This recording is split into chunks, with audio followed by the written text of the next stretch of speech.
Hi everyone, Angie with Amega Pup Academy. In today's video, I'm going to be covering what happens with 6-week-old puppies. I was out with one of my clients, Mountain Dog Companion, and we have a group of puppies that are just going to show off exactly what we do. And make sure that you stay tuned to the end because I have a tip of the day, an experience that I read over the weekend and correlated it back to training I used months before, actually a year before, and put it in motion this weekend.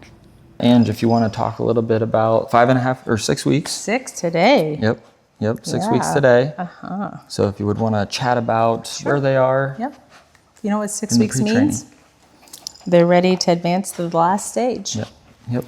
So our 0 to 3 weeks is called the puppy pod. They kind of overlap a little bit. And that's where we do our ENS and ESI. So that's early neurological stimulation and scent introductions.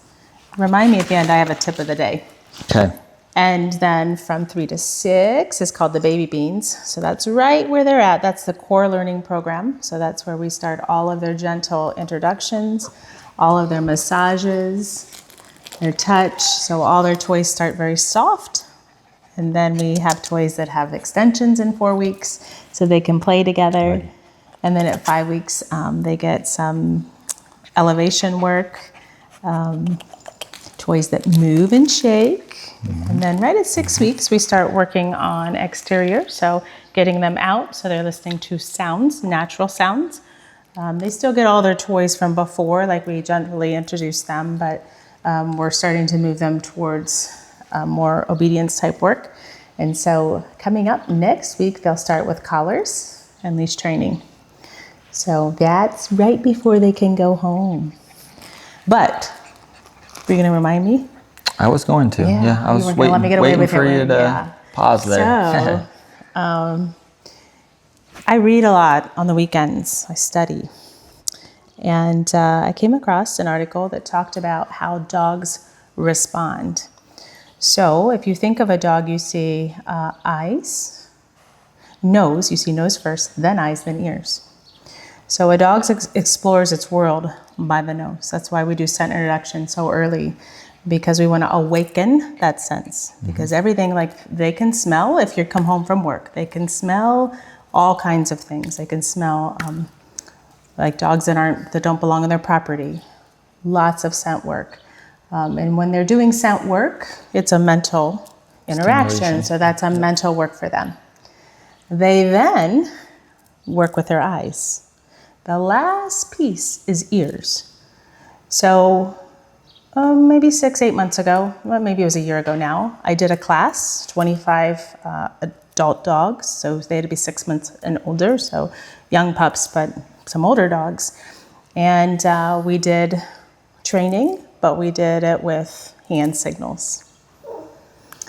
And I found it really interesting when I came across that this weekend because scent first, right? Nose. We were in a large class, so we did not use any treats, but hand signals next, then ears.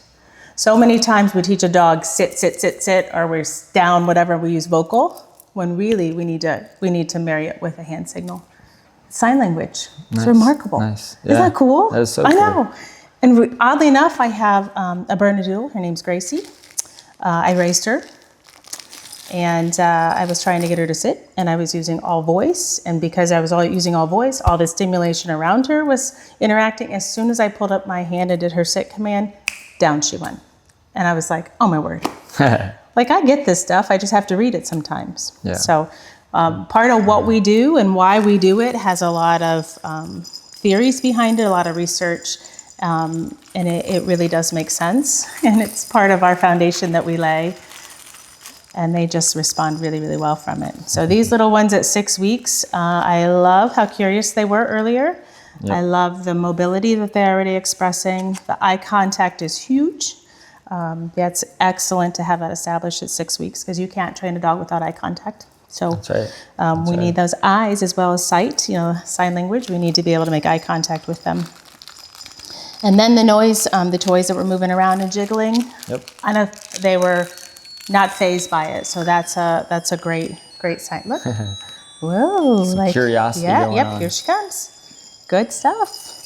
So if they're not exposed to these kind of things as they develop, as they're developing and growing, there are age-appropriate introductions that we need to do at certain stages. And when we do that, at 6 weeks old, a puppy that has had that experience responds positively to this. Now, a puppy that may not have gone through a program like ours could have possibly hovered and tail between the legs and gone the other direction. For sure, so, absolutely. Yeah. Yeah, absolutely. It makes a difference, and we're super proud of them. So absolutely. I see them all as stars. They're going to be superstars. Yes, you are. That's right. That's right. And this is pretty normal, guys. At this age, they sleep quite a bit. They do. Probably like 22 hours a day. They actually need to sleep, and the sleeping has, obviously they're growing, but the sleep, when they hit, dogs actually go through sleep cycles just like humans. And so when they hit that final stage of sleep, the brain rinses itself. So the fourth stage of sleep is where the brain actually rinses itself. It is the same for humans. And so if you don't hit your fourth stage of sleep as a human, you will never rinse your brain. Can you imagine that, Zach? I can't. I know. No, that would not be good. It wouldn't. That's why it makes it hard to do life. That's right. So we want our puppies to rest and rest well. Absolutely, guys. And a very energetic puppy is a puppy that needs to rest. Yep.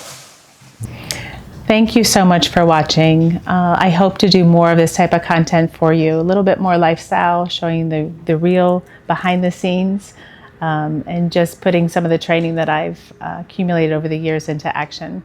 Don't forget to like and subscribe and follow us on all those channels.